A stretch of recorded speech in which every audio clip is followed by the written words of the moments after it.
Et justement, sur ce plateau, nous recevons Christian Bina, directeur général de l'Agence gabonaise de tourisme. Bonsoir, Monsieur Bina. Bonsoir, madame. Alors, on sait qu'après 2 ans de Covid-19, nous le savons, tout était à l'arrêt. Comment se porte le tourisme au Gabon? Le tourisme au Gabon se porte comme partout ailleurs, partout dans le monde entier. Nous sortons tous de la Covid, on vient de traverser, les avions étaient au sol, les restaurants fermés, les hôtels fermés. Le tourisme était à zéro, donc là c'est la reprise. C'est la reprise un peu partout dans le monde et au Gabon surtout parce que les compagnies ont repris à travers les destinations. Et nous avons les restaurants qui ont repris, les hôtels qui ont rouvert. Donc le tourisme est en train de reprendre, les parcs nationaux reçoivent du monde. Nous continuons, nous pouvons partir maintenant à l'intérieur du pays sans besoin de laisser passer parce que c'était aussi, on était dans les restrictions. Donc le tourisme se porte bien. En janvier, nous étions environ à 10 000 voyageurs entre l'extérieur et puis l'intérieur du Gabon. En août plutôt, 2022, nous étions environ à 25 000 voyageurs. Donc ça a doublé. C'est dire que le tourisme se porte bien et il est en train de prendre sa puissance ascendante. D'accord. Demain, le 27 septembre, la communauté internationale dont fait partie le Gabon célèbre la Journée mondiale du tourisme.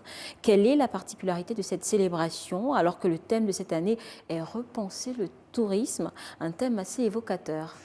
Mais il est évocateur, justement, c'est comme nous le disions tantôt, on sort de la Covid, c'est la relance et on parle de repenser le tourisme parce que cette crise nous a donné des nouvelles méthodes.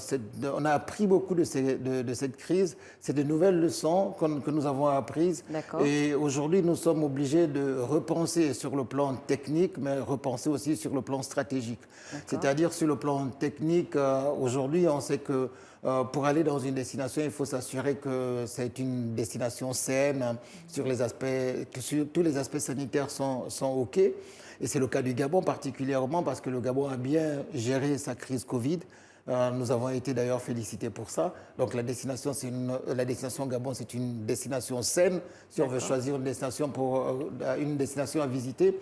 Mais aussi sur le plan stratégique, parce que maintenant, nous, on comprend que le tourisme doit se faire aussi avec des nouvelles technologies. C'est-à-dire qu'on va aborder maintenant le e-tourisme, le développer, parce que choisir une destination aujourd'hui est basé plutôt sur Internet, sur son téléphone, sur les nouvelles technologies, comme je le disais. Donc, on le repense stratégiquement, on le repense aussi techniquement. Et concrètement, qu'est-ce qui est prévu durant ces 4 jours de célébration?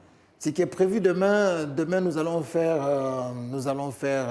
on va faire la fête du tourisme. Quand je dis la fête du tourisme, c'est qu'on va parler du tourisme demain pendant 24 heures. Et nous, on a décidé même d'aller un peu plus loin parce que pendant 3 jours, nous aurons des expositions du 27 jusqu'au 30 qui vont se passer au Jardin botanique. Nous avons des exposés sur le tourisme, sur plusieurs thématiques du tourisme. Nous allons avoir donc une soirée gala pour discuter, pour parler tourisme. C'est-à-dire que nous avons décidé de faire, à partir de demain jusqu'au 30, la fête du tourisme pour montrer aussi la capacité du Gabon de pouvoir vendre sa destination et montrer aussi dans le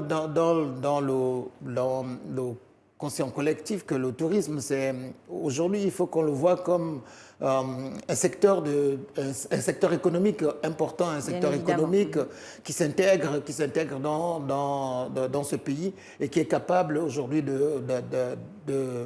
d'être une source d'employabilité, qui est capable d'être aujourd'hui une source de revenus. D'accord, merci Monsieur Mbina. Je rappelle pour toutes ces précisions, merci vraiment. Je rappelle aux téléspectateurs que nous recevions à l'instant Christian Bina, il est directeur général de l'Agence gabonaise de tourisme et avec lui, nous parlions de ces 4 jours de célébration en rapport avec la Journée mondiale du tourisme célébrée ce 27 septembre.